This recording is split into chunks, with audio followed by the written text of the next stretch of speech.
नमस्कार, खबरों की खबर में आपका स्वागत है। जब विनाश मनुष्य पे छाता है, पहले विवेक मर जाता है। महाराष्ट्र के मुख्यमंत्री और शिवसेना के सुप्रीमो उद्धव ठाकरे की बुद्धि और विवेक दोनों ही लगता है क्षीण हो गई है, खत्म हो गया है, पूरी तरीके से उनका पतन हो चुका है। किसी शख्स के बिल्डिंग को आप बुलडोजर से गिरा तो सकते हो, लेकिन किसी के हिम्मत के ऊपर आप बुलडोजर कैसे चला सकते हो, कैसे लड़ सकते हो? और मैं आपको बता दूं, आज मुंबई में जो हुआ है वो वाकई शर्मनाक घटना है।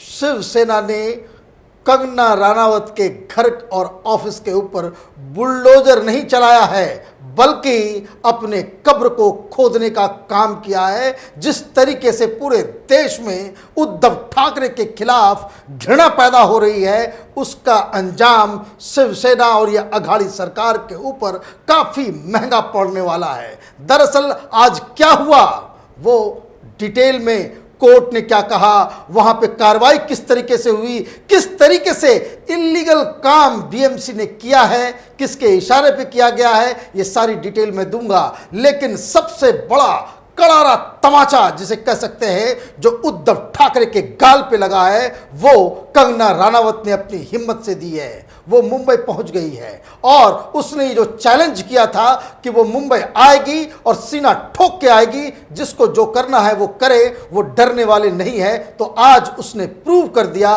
कि वो एक वीरांगना है, वो एक बहादुर लड़की है, जिसे सरकारी धौंस, बीएमसी और मुंबई पुलिस और ड्रग्स की धमकी, पता नहीं क्या क्या धमकाने की और डराने की जो कोशिश की गई, उससे वो डरने वाली नहीं है और ना ही वो झुकने वाली है। और तो और मजेदार बात यह है कि जिस तरह की कार्रवाई, जिस तरह के बयान, जिस तरह की चीज़ें शिवसेना और इस अघाड़ी सरकार की तरफ से की जा रही है, उससे ये साफ लग रहा है कि जो सरकार चलाने वाले लोग हैं वो सड़क छाप गुंडे की तरह बर्ताव कर रहे हैं और वो एक्ट्रेस एक मंझी हुई राजनेता की तरह बयान दे रही है। उसने क्या कहा? उसने कहा ये जो बुलडोजर चलाया जा रहा है वो मेरे राम मंदिर पे चलाया जा रहा है, मेरे लिए वो एक राम मंदिर है और मंदिर के ऊपर जिन लोगों ने बुलडोजर चलाया है वो दरअसल बाबर की सेना है। अभी तक तो शिवसेना को इस बात के लिए दिक्कत था कि उन्हें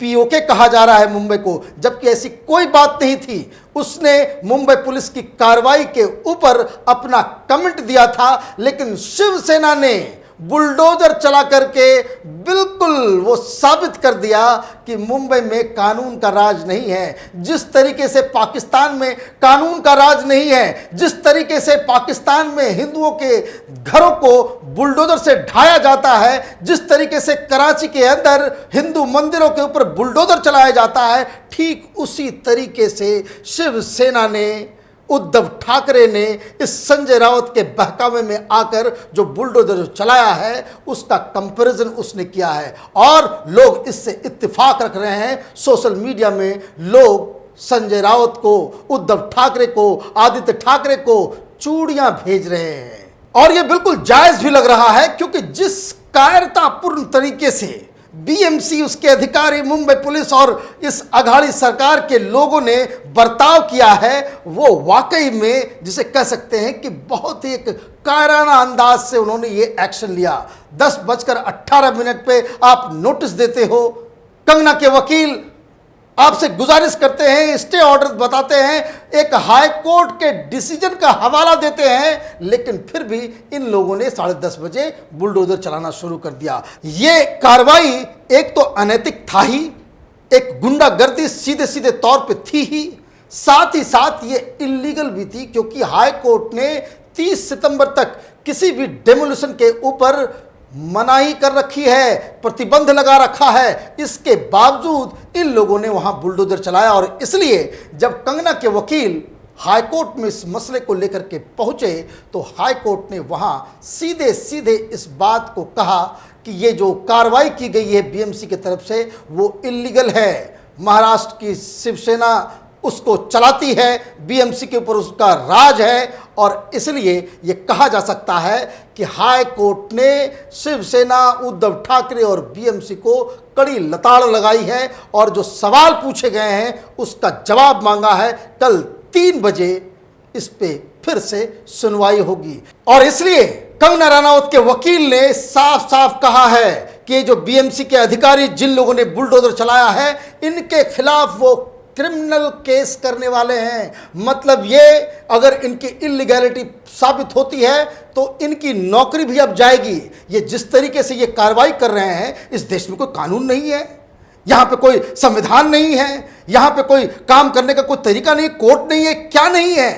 या ऐसा लगता है कि आप बीएमसी के ऑफिस में अगर आप बैठे हैं तो आप शहंशाह हो गए, मुगलकालीन बादशाह हो गए, कि आप किसी के घर पे बुलडोजर चला दोगे, कोई कानून की कोई फिक्र नहीं। तो ऐसे अधिकारियों के खिलाफ भी कार्रवाई होगी, ऐसा कंगना रनावत के वकील ने अभी अभी बताया है। लेकिन आपने बुलडोजर चलाया किस लिए? बुलडोजर चलाने का जो दलील दिया जा रहा है बीएमसी की तरफ से, वो इस बात के लिए कि वहां कोई काम चल रहा है, there was some work in progress. जबकि हकीकत यह है कि पिछले 1.5 साल से कंगना के उस बिल्डिंग में कोई काम नहीं चल रहे थे। घर का मालिक घर में नहीं था। आप इलीगल तरीके से आप घुसते हैं और उसके जो इलीगल कंस्ट्रक्शंस है अगर है भी तो आपको उसे हाथ लगाना था। आपने उसके किचन को क्यों तोड़ दिया? उसके पर्सनल बिलोंगिंग्स को क्यों तोड़ दिया? उस ऑफिस के अंदर एक छोटा सा मंदिर भी है, वहां पर भी आपने बुलडोजर चला दिया। आपने उसके पेंटिंग्स को तोड़ डाले, उसके जो यूटेंसिल्स हैं, जो बर्तन थे, जो साजो सामान का जो चीज था, वो भी आपने तोड़ दिया। ये काम करने का अधिकार आपको किसने दे दिया? अगर कोई इलीगल कंस्ट्रक्शन है, अगर वहां कोई काम चल रहा होता तो अगर आप बुलडोजर चलाते तो एक बात भी थी कि लीगल कानून तरीके से, लेकिन आपने पूरी तरीके से इलीगल काम किया। वहां बीएमसी और मुंबई पुलिस के जो अधिकारी थे वो खड़े थे जब मीडिया उनसे सवाल पूछ रहा था कि कोर्ट का आदेश जब ऑलरेडी है कि 30 सितंबर तक कोई भी डेमोलिशन का काम नहीं हो सकता, फिर आप इस तरह की कार्रवाई क्यों कर रहे हैं? तो इन लोगों के मुंह के अंदर कुल्फी जम गई, कोई जवाब देते नहीं बन रहा था। इनकी मजबूरी ये है कि इन्हें आदेश का पालन करना है, लेकिन उनकी क्या मजबूरी है जो इस आदेश को मातोश्री से भेज रहे हैं। दरअसल उद्धव ठाकरे की ये स्ट्रेटजी थी कि 10:30 बजे आप तोड़फोड़ मचाना शुरू करो, बुलडोजर दिखा दो। और सबसे हैरानी की बात यह है कि नोटिस सर्व करने से पहले ही कंगना के घर के बाहर बीएमसी के बुलडोजर्स आ गए थे। मतलब आप पूरी तरीके से डिटरमाइंड थे कि आज किसी भी तरीके से नुकसान पहुंचाना है। और ये स्ट्रेटजी क्या थी? स्ट्रेटजी ये थी कि वो बुलडोजर को दिखा करके, कि कार्रवाई को दिखा करके आप कंगना रनावत की हिम्मत को तोड़ दें, ताकि वो वहां से एसओएस मैसेज देना शुरू कर दे कि मैं नहीं आ रही, मैं नहीं आऊंगी, मेरे घर को मत तोड़ो। लेकिन बुलडोजर से तो हिम्मत नहीं तोड़ा जा सकता। और इसके बावजूद कंगना रनावत ने हिम्मत का परिचय दिया और उसने साफ साफ कहा कि जो करना है सो करो, मैं मुंबई आ रही हूं। अब बताया जा रहा है कोई क्वारंटाइन कर दिया जाएगा, तो कोई ड्रग्स का मामला आ रहा है, कोई तरह तरह की चीजें हो रही हैं। दरअसल इसको समझा कैसे जाए ये समझना जरूरी है। दरअसल उद्धव ठाकरे एक अजीबोगरीब दलदल में फंस गए हैं। उन्हें राजनीति समझ में नहीं आ रही, या फिर उनके सलाहकार इतने उत्तम क्वालिटी के हैं कि जिन्होंने इस तरह की वाहियात सजेशंस दे दिए कि आप मुख्यमंत्री हो और आप एक एक्टर से, एक कलाकार से इस तरीके से उलझ जाओ कि इस पूरे देश में आपकी थू-थू होने लग जाए। मसला बहुत ही सिंपल था। उसने बॉलीवुड में ड्रग एडिक्ट्स जो हैं, जो टॉप के जो एक्टर्स हैं, उसके खिलाफ उसने मुहिम चलाई। इस पे सरकार को सीधे सीधे कह देना था कि अगर कंगना रनावत के पास इस तरह की जानकारियां हैं तो वो आकर के वो जानकारियां शेयर करे, सरकार इस पे काम करेगी। लेकिन उद्धव ठाकरे इस पूरे विवाद में कूद गए और ड्रग माफिया को बचाने में वो जुट गए। अब मुंबई पुलिस, वहां की सरकार, उसकी कोई जवाबदेही है या नहीं है? और देश की जनता इसी चीज को लेकर नाराज है कि ये किस तरह की सरकार है, ये किस तरह के लोग हैं, ये सरेआम खुलेआम जो वो गुंडागर्दी करने में उतारू हैं, और जो लोग न्याय की मांग कर रहे हैं उसको ही कटघरे में खड़ा करने की कोशिश में जुटे हुए हैं। और यही दुविधा उद्धव ठाकरे की है कि वो अपने कुछ चहेतों को बचाएं या फिर न्याय की लड़ाई लड़े। तो राजनीति तो ऐसे चलेगी नहीं।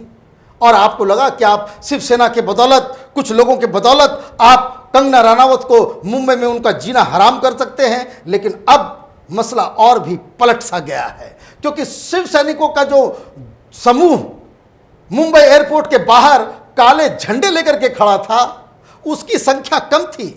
दूसरे संगठन जैसे आरपीआई है, जो दलित संगठन है, पॉलिटिकल पार्टी है, और करनी सेना, उसके लोग ज्यादा थे। तस्वीरें देख के बड़ा अजीबोगरीब लग रहा था। शिव सैनिक के हाथ में काले झंडे थे और कंगना रनावत का वेलकम करने वाले, उसका समर्थन करने वाले के हाथ में गेरुआ झंडा था।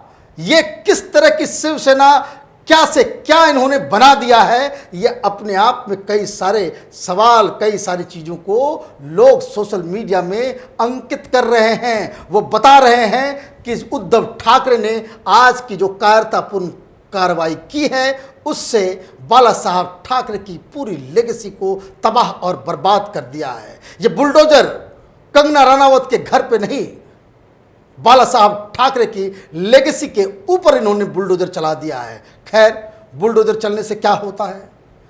बिल्डिंग टूट गई, बिल्डिंग तो बन जाएगी। शिवसेना की साख कैसे वापस आएगी? उद्धव ठाकरे की इज्जत कैसे वापस आएगी? बिल्डिंग में कितना खर्च लगेगा? कंगना रनावत कोई सड़क पे चलती हुई कोई महिला तो है नहीं, वो एक सक्सेसफुल एक्ट्रेस है। उसके घर को तो आप तोड़ देंगे, कितने खर्च आएंगे? 20 लाख, 30 लाख, 1 करोड़, 2 करोड़, इससे ज्यादा खर्च आएगा उसको रिबिल्ड करने में। लेकिन उसने एक ऐसी बात कह दी है जो शिव सैनिकों को मिर्ची की तरह लगेगी, खास करके उद्धव ठाकरे को। उसने कहा कि जिस तरीके से बाबर ने राम मंदिर को तोड़ा था, उसी तरीके से बाबर की सेना ने हमारे मंदिर को तोड़ा है। अब मंदिर फिर से हम रिबिल्ड करेंगे। आप देखिए कि किस तरह की पॉलिटिकल भाषा का इस्तेमाल कर रही है, कितनी चालाकी से कंगना रनावत एक एक बयान को दे रही है। उसके सलाहकार कहीं बेहतर हैं उद्धव ठाकरे के इन सलाहकारों से, जो सामना के जरिए, ट्विटर के जरिए धमकी और सड़क छाप भाषा का इस्तेमाल कर रहे हैं। कि ये अब तक की कहानी है कि उद्धव ठाकरे कंगना रनावत से लड़ते लड़ते इस तरीके से रुसवा हो गए, इस तरह से बेइज्जत हो गए पूरी दुनिया के सामने, जिसका कोई अंदाजा नहीं है। ये अंदाजा इनको तब लगेगा जब इनकी सरकार गिरेगी, जब इन्हें फिर से जनता के बीच जाना होगा, और जब ये तस्वीरें सामने आएंगी कि किस तरीके से आपने एक महिला के घर के ऊपर बुलडोजर चलाया था, तो लोग वोट नहीं, लानत भेजेंगे। इस खबर पे हमारी नज़र बनी हुई है। हम लगातार इस पे जो डेवलपमेंट्स हो रहे हैं उस पे वीडियो बना रहे हैं। आप देखते रहिए कैपिटल टीवी। हमारे वीडियोस को लाइक कीजिए, शेयर कीजिए और हमारे चैनल को सब्सक्राइब कीजिए। धन्यवाद।